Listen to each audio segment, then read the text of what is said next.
Guys, welcome dito sa Rasan Charo. Ang reading nito ay for collective for anyone who can resonate sa reading nito. This is a general reading for collective your energy at this time. Embody my energy right now.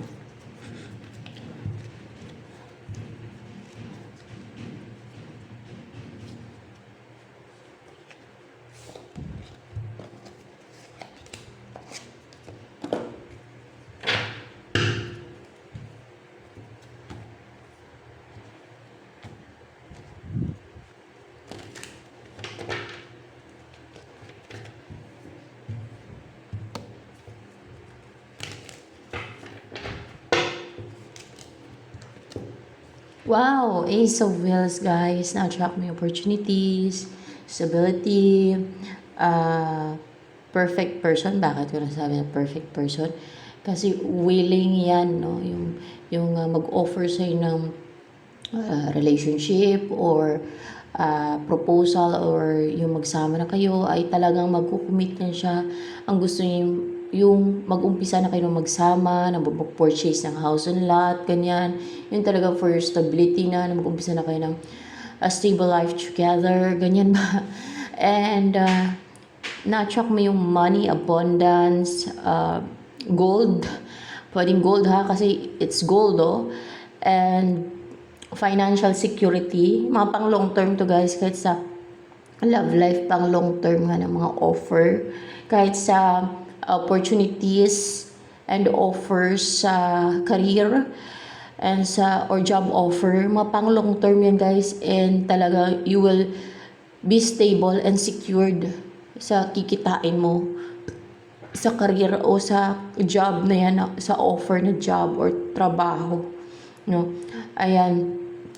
And when it comes sa love life, talaga you will feel stable or in a stable relationship. Seryosong tao na magkukumit at yung hindi maglalaro, hindi niya intensyon na paglaruan ka lang, kundi seryoso sa'yo kasi it's pentacle, it's a sign of stability, grounded, yung may future plans na agad sa inyo. Parang ganun ba? Yung may plano na siya para sa inyo. Yung magpaplano na siya agad para sa future ninyo together. Mga ganun, hindi lang plano, kundi yung magsasama na kayo agad. Hindi na siya dadalawang isip pa na kung sure na ba siya sa'yo or hindi pa. Kasi yung karamihan talaga na mga tao ay pag pumapasok sa relationship, lalo pag mga immature, wala pa sa isip nila yung mag-settle down eh. Pero itong ma-attract mo na to, madalang lang yung ganyan, hindi marami yung ganyang klase ng tao. Kasi naobserbahan ko yan, based on my observation. Kasi karamihan ay narcissistic. Minsan yung relationship, yung ma-attract mo na to ay magsisettle down talaga. Karamihan kasi, lalo pag immature pa, mga umiiral yung pagiging narcissistic. Para bang mga narcissistic ba? Lalo pagka good looking o mataas yung status or else ay yung may narating sa buhay, or else ay may looks, no? Ganon. Umiiral yung pagiging narcissistic na parang yung relationship, pag pumapasok sila sa relationship, lalo pag lalaki, sa mga lalaki, para bang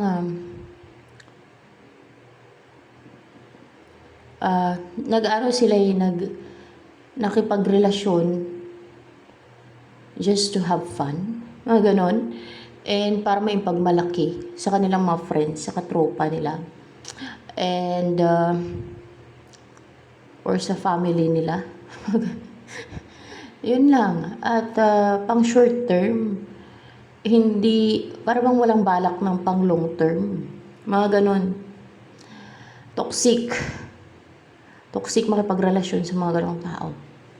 Kasi parang walang future plans para sa inyo. Parang walang future ka sa mga ganong tao. Walang future.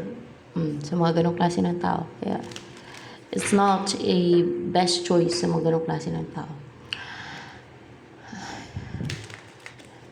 It's not a best choice yung mga ganong tao na pang short term lang yung hanap nila sa relationship o yung pakipagrelasyon nila. Gusto na pang short term, just to have fun. Wala talagang future sa mga ganon. Paasahin ka lang, wala talaga yan. Ano pa ang darating sa'yo? Empress in reverse. Yan ang darating sa'yo. Anong intention sa'yo ni Empress in reverse? Bakit darating siya sa'yo? Oh my gosh. More clarification with the Seven of Swords here sa intention ni Empress in reverse. Bakit siya darating sa'yo? Sasaktan ka.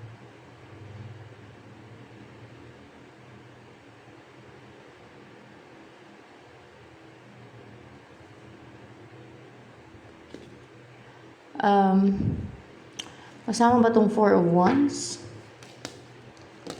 Yes. More clarification sa intention sa ni Empress in reverse. Tingnan natin kung okay ba. Sa kabila nito mga sunod-sunod at ano pa ang intention sa ni Empress in reverse?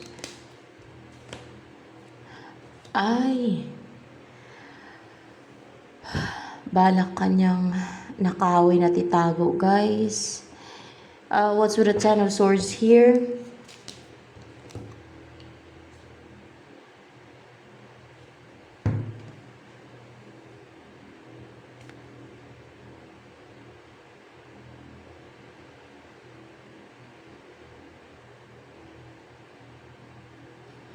Clarification ng Seven of Swords to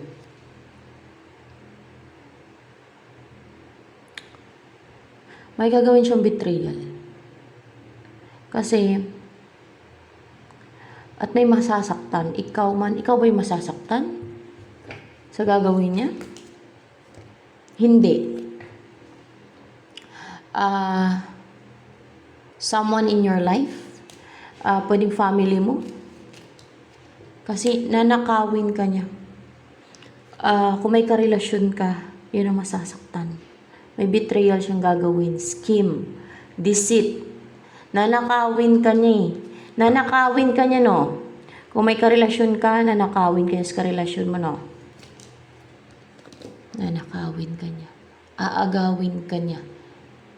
Yun ang intention niya. And, may pagka-pretender. May sinungaling. Deceitful talaga. May pagka-manipulative din yung mga ganito. And matrix, selfish, guys. Yung person na yan, yung Empress in reverse. Empress in reverse yung kanyang energy. No? Para bang makasarili. Kahit na alam niya may masasaktan, kung may karelasyon ka, o kung may kakonek ka, o may partner ka, o pwedeng karelasyon mo talaga kung may karelasyon kayo, kung may kakonek ka, o may asawa ka, or partner, or lover, or may kakompetensya sa'yo, pwedeng gano'n o may nagpupursu na sa'yo, nanakawin ka niya, gano'n, agawin ka niya, yun talaga kasi bakit? Gusto ka niya mapangasawa. Gusto ka niya maging partner. Sa kahit maling paraan. Kahit sa masamang paraan pa. Ganun siya. And positive siya. Or pwede ding popular, famous, kasi the star. Or inspired siya sa kanyang mga plans. na mga ganyan. Or inspired siya na klase ng tao or nag-ibibigay ng inspiration. Pwede ding abundant yung buhay niya. Namumuhay siya ng dream niyang buhay. Parang dream niyang buhay noon ba. O nung bata pa siya, nangarap lang siya ng gano'ng buhay. Na buhay na tinatamasa niya ngayon. Pwedeng gano'n, no? With a star. Pwede na sikat kasi the star eh. Pwedeng may mga humahanga dito sa tao na to. Pwede din. Pero may pagka-deceitful to. Para bang umiiral yung selfishness niya. Para makuha niya yung gusto niya ay kahit na sa maling paraan. Kahit na alam niyo masama. O evil na paraan. O ganun. Kahit alam niyo masama.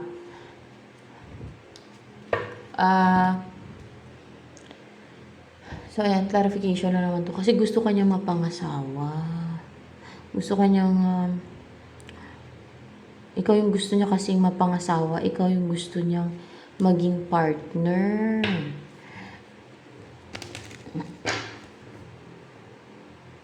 Bakit ikaw lang ba ang gusto niya talagang mapangasawa? Wala na siyang ibang gusto?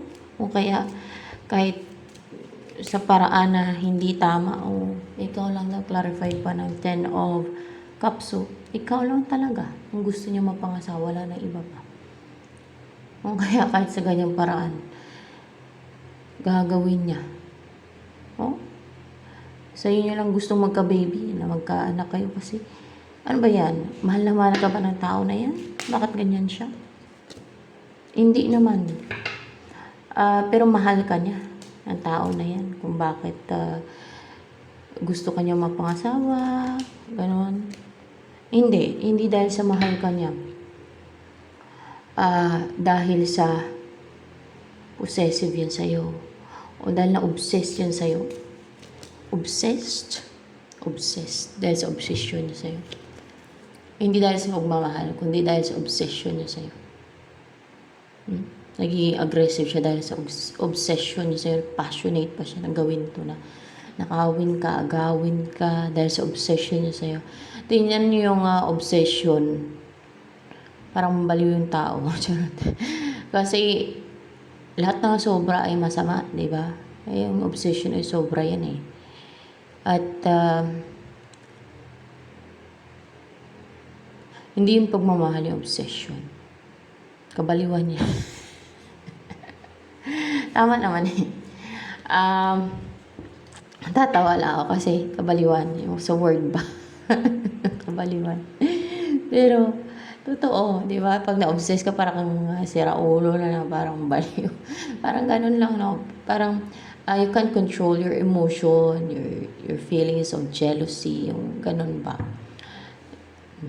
Pag na-obsess ka, sino ba naka-experience ng obsession? Maaring karamihan naka-experience. Lalo kung nahulog na kayo o na attached na kayo sa person ninyo, sa relasyon ninyo, mga ganun ba.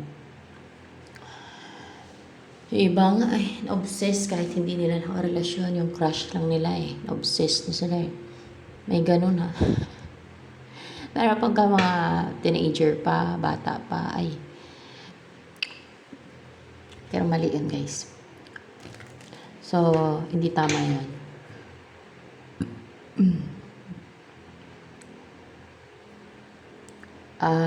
Ayan. Ikaw yung wish fulfillment niya talaga. Ikaw yung gusto niya lang na ikaw lang gusto niya mapangasawa. Wala nang iba. Ulit-ulit ko pa kasi you're so special sa tao na yan.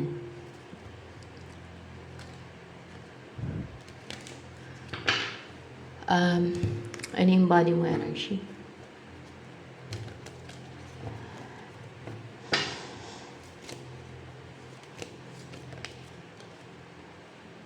Ay, busilak yung puso mo, bukas yung third eye mo, pure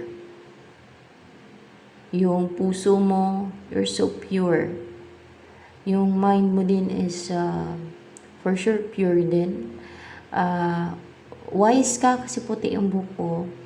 And you are guided. And merong liwanag na nakasurround sa'yo. And as well as you are protected also. Kasi may light may liwanag. Nakasurround. Kind-hearted, loving. You're a good person. Mabuting tao ka pag ganyan.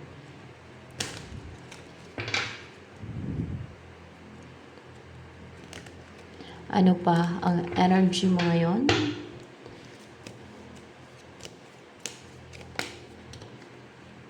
The child, para kang bata na ano yun, inosente? Parang bata inosente? Oo, para kang batang inosente. Ayan. Ayan, para kang batang inosente.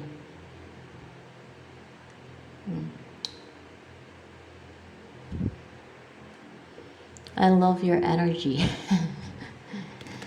So, innocent. Pag ka lang take advantage. Be aware na mayroong mga mapang take advantage pag inosente ka.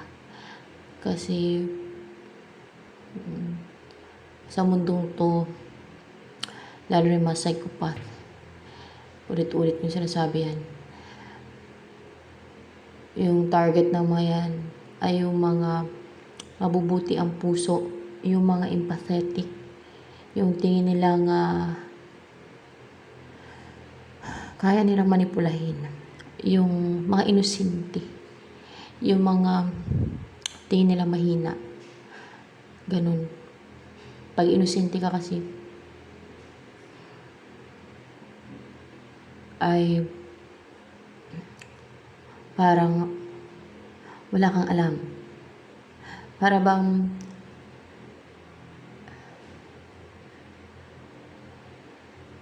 hindi mo alam yung intention ng iba na masama pala yung intention nila sa iyo. Mga ganun ba? Just research for the word na inocente or innocent. No? Ganun. Innocent, like a child. And message na angels for you.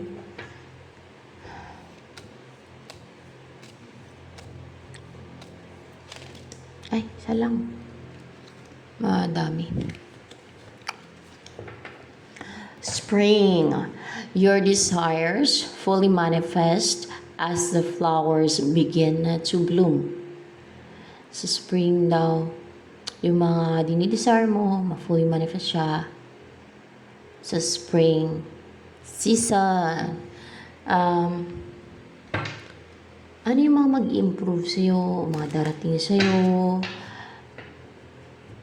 soon, o malapit na, basta gano'n. The sage, yung wisdom, yung good judgment mo, how you judge things, gano'n. Mas lalong maging accurate, mas lalong maging good yung judgment mo, mas lalong ka maging wise, mga ganun ba. At madami kang malalaman tungkol sa mga spiritual, hindi yung mga witchcraft sa evil yan guys. Kaya kung gusto nyo na sa side kayo ng liwanag, huwag kayo sa witchcraft. Kahit na gumawa niya kayo niyan dati. Iwasan nyo na yan kasi sa demonyo iyan. No? Kaya nyo yung mga proud na mga narcissistic na pinagmamalaki nila yung witchcraft nila. Sa impyerno ang puntahan ng mayan. Sige pa sila kapag malaki ng mga witchcraft nila sa evil na mga ginagawa nila. Sa mga evil doings nila. Napakahangal. Meron kasing nag-comment dyan, napakahangal talaga. Proud pa siya sa kanyang mga evil doings. Hindi naman sa nairita ako, pero alam yung masabing foolish, hangal. Yan ang mga ganong hangal. Proud pa siya, as in. Para bang, idiot.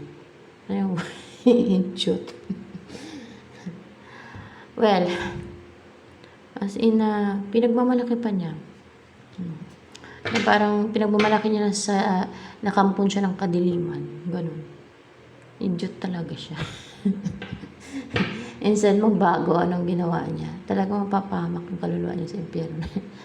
Impyerno abutin niya. So, ano yung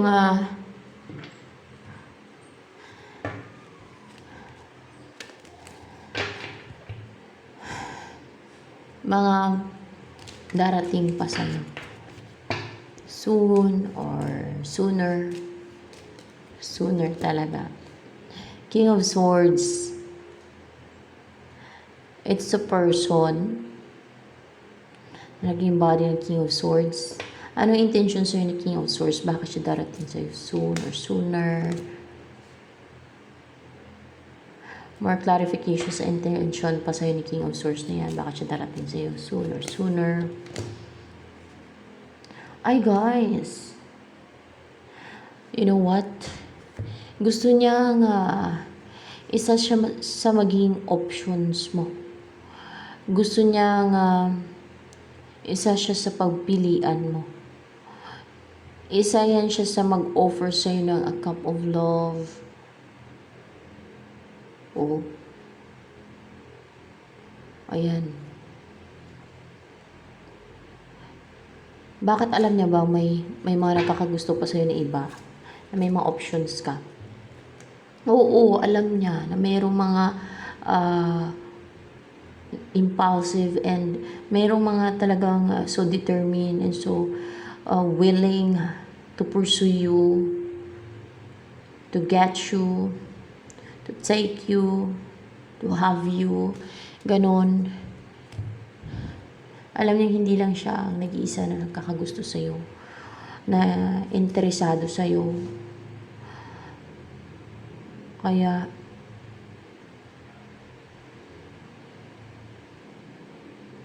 ayan, makipagbati sa'yo, makipag-ayos. Pwedeng past person mo to, someone na cold. Kung kaya cold, unemotional. Gusto niyang makipag-ayos, makipag-usap, or makipag-collaborate pati sa'yo. Makipag-usap yan guys. Gusto niya may i-build kayo together. Pwedeng family or project together. Ganon. That's why darating siya sa'yo, si King of Swords.